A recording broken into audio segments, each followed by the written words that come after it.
Hello friends स्वागत अछि मो नुआ वीडियो रे। आज जानिबा आमे न्यू अपडेटिंग विषय रे जेटा कि BSNL फ्रेंड्स माने एयरटेल और जियो प्लान जेते हाई ही गलानी से पुटे BSNL दउची बहुत कम रिचार्ज प्लान सेथि पई नुआ दिल्ली BSNL 4G सेवा को नैथिबा अपेक्षा एबे अंत होईची। सरकारी टेलीकॉम कंपनी सारा देश रे सुपर फास्ट कनेक्टिविटी देबा पई मोबाइल टावर अपग्रेड करिबा काम रे लागिची।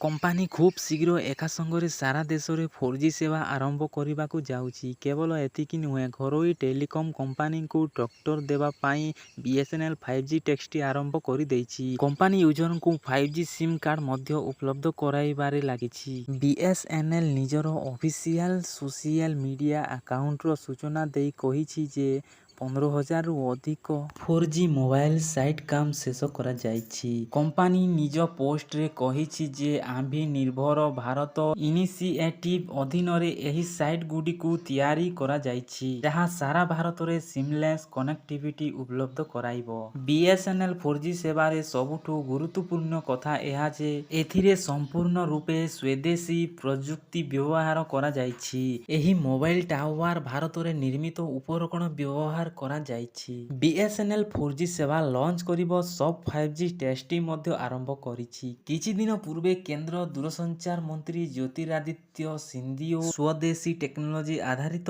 BSNL 5G नेटवर्क को व्यवहार करी वीडियो कॉल करिथिले। सेही वीडियो सेमानंकु आसीबा परे कोटी कोटी यूजर्स BSNL 5G सेवा को अपेक्षा करिसंती। ओडिसा रे बहुत जल्दी 4G एंड 5G काम चलीछि जोटा BSNL नेटवर्क को फास्ट करिबा पाए। एबे लोक मन खाली एयरटेल आउ जियो को पोर्ट करी BSNL सिम बनाउछंती काहे जे BSNL रे बहुत फायदा रहुछि। आपण मानकु थैंक यू मो वीडियो लास्ट पर्यंत देखिबा पई। प्लीज मो चैनल न जो चैनल को सब्सक्राइब करि दियो।